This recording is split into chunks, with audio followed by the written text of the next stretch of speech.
Oh yeah, sexy biscuits. Nice.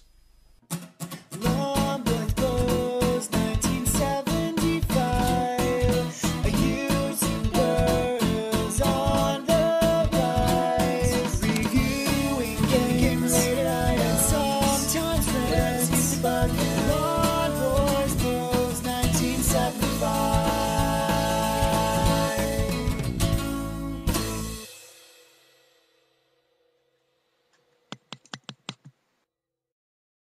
Hey YouTube, Lomboys Post 1975. Look, let there be light.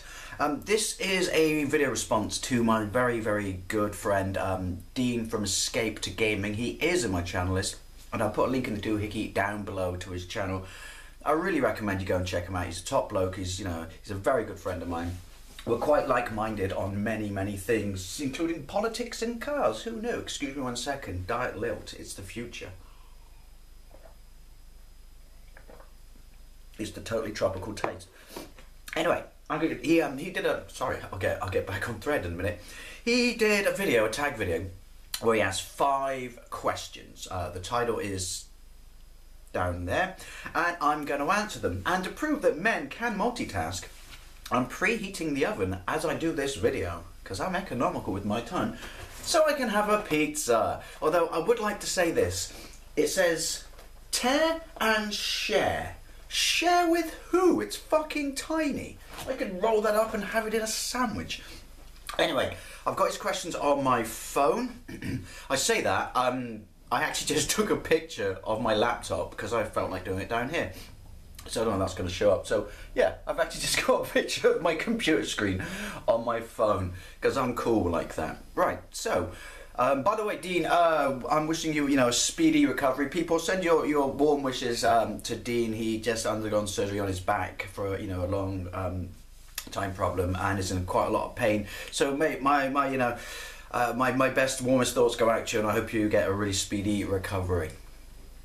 Right now, question number 1: what percentage of retro versus modern gaming do you do annually? Right, hang on. Come here. Come here. Show the people. Show the people. Because he normally does this on demand. Look. Look. It's a rat boy. In the wild, right? Alright? Yeah. Sorry.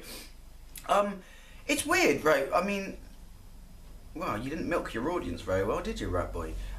It's weird because the side effect of this question immediately, which isn't even a stipulation, but that's a sign of a great question, is where does retro stop and modern begin? Shenmuso made a good point on it when he said to him it's 16-bit because the nostalgia, and I could totally see where that's coming from and agree with it. I'm gonna move the ballpark a little bit more, and I'm gonna say, to me, it ends retro ends on PlayStation 1, but I completely agree. See where Shenmuso's coming from, because the most nostalgic period of my life ever with games is 16-bit. Right, annually.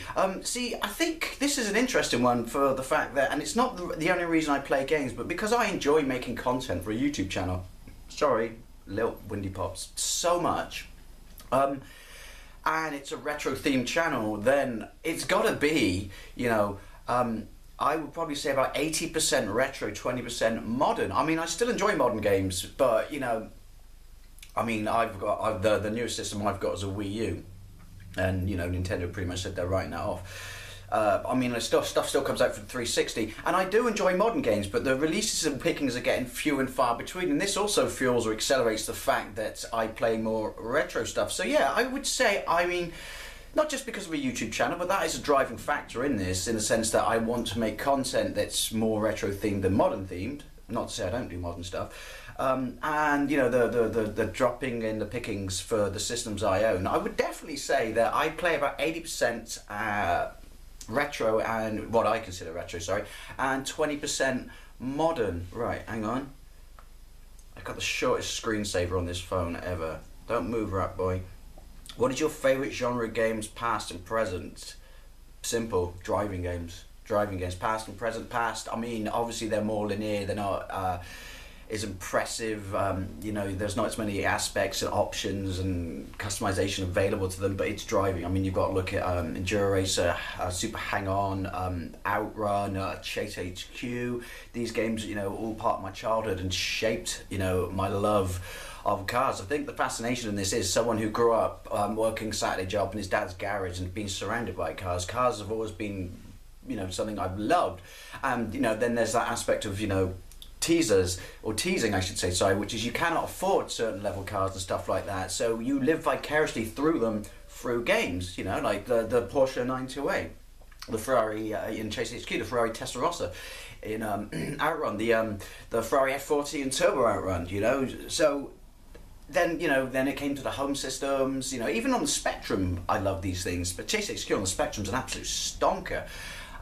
And then its systems got better and better and better, you know, and I think the point where I absolutely fell, you know, head over heels with racing as a genre was Ridge Racer in the arcades, Daytona in the arcades, and more so Ridge Racer on the PlayStation, and Sega Rally on the Saturn, which is an absolutely fantastic game. I should do a gameplay of that. And then, you know, the one that absolutely, you know, set it in stone that it was my favourite genre was... it's weird, don't leave your phone on your groin when the alarm goes off, it's quite scary, would be Gran Turismo, and then Forza. So, you know, I mean, it sounds like I'm name dropping, but it has to be, like I said, because it afforded you the luxury to, you know, drive stuff that you could never in your wildest dreams, you know, if you're poor like me.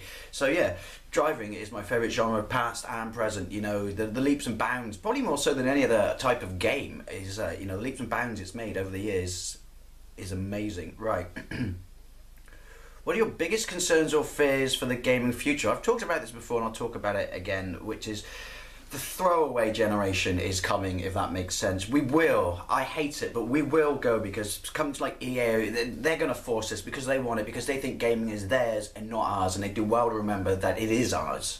You know, and I'd say vote with our wallets, but people will just buy machines, and so that ultimately they'll win, which is very sad. My biggest fear is we're going to get the throwaway generation, which is, and by that I mean digital only, download only, you know. So because they don't want you to have media, they don't want you to lend discs to your mates, they don't want, you know, to go around your friends and play it on their system so they can play their product for free, because they don't look at it as a social, you know, thing, a friendship thing. They look at it as in, that's someone playing our product for free, we must stop that. So we will end up with this system generation where it's completely and utterly 100% digital downloads. And when I say throwaway generation, by that I mean once the lifespan or expectancy of that system has been achieved, it's throwaway, it's useless. What are you left with, you know? You're left with a fucking expensive paperweight. That's my biggest fear, is that we will get to, you know, digital only systems, no, you know, optical media, or just talking about it now is upsetting me.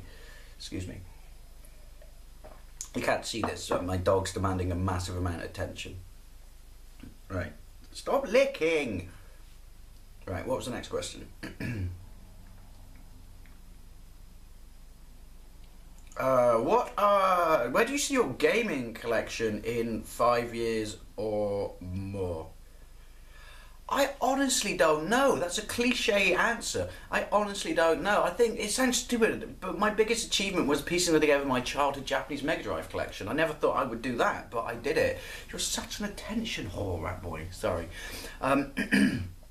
I honestly don't know. If anything, I think I do know one thing, which is I'm going to have to trim it down. I'm going to have a very long, hard think about what I want to keep and what I don't want to keep, even though I do want to keep it, if that makes sense. Simply because, and I think this is something that bites every collector. And when I say collector, I mean playing collector, because I don't buy stuff for it to sit pretty on a shelf, but it bites every collector in the ass, which is, at the end of the day, space is finite and logistics dictate that you just can't, you know, it's fun to go out looking for games and you see stuff you really, really want, but at some point you just got to remember, I don't have unlimited space, I really don't. So I don't know where I'll be in 5 years, but I think I definitely would have downsized and just kept, it's going to pay me to do it, it's going to be a very difficult process, but just keep, the things that I really, really have attachment to, because I'm running out of space. Right. What are you looking forward to the most with game development in the future? This is an easy one. This is something that I and quite a lot of other people have, you know, been completely in love with since the crude sort of versions of it we had back in the day and stuff like "Stop licking my forearm, rat boy," back in the day, which is I'm looking forward to virtual reality finally coming of age. It's something as a kid that blew my mind. It's Blake 7, it's sci-fi. You know, we had those crude, were they Amiga-based games in the arcade? Dactyl Nightmare, and there was that fighter plane one, which basically were headaches and cans, but you know, and systems promised it would dabbled upon it. I know it's not the same thing with the Sega Master System 3D glasses, and now we're getting it with smartphones, and I've got my headset upstairs, so I should probably try and work out how to do a video on that. And obviously the Rift and stuff like that. It's finally there, people. We're finally getting to this thing that was always kind of dangled on a stick in front of us like a carrot to a donkey. You know, we always wanted it, was never quite there. It's finally coming of age, so I am really totally looking forward to, especially it becoming affordable. Cough, pointing my finger at you, PlayStation 4. Yeah, I'm finally looking forward to proper, you know, virtual reality as a game platform. Anyway, this was my This was my video response to Dean from Escape to Gaming. Please go and check him out in the doohickey in my channel list. And yeah, great topic, Dean, and great tag video. And again, I wish you the best in your recovery. Thank you very much for watching, everyone, and I'll see you later.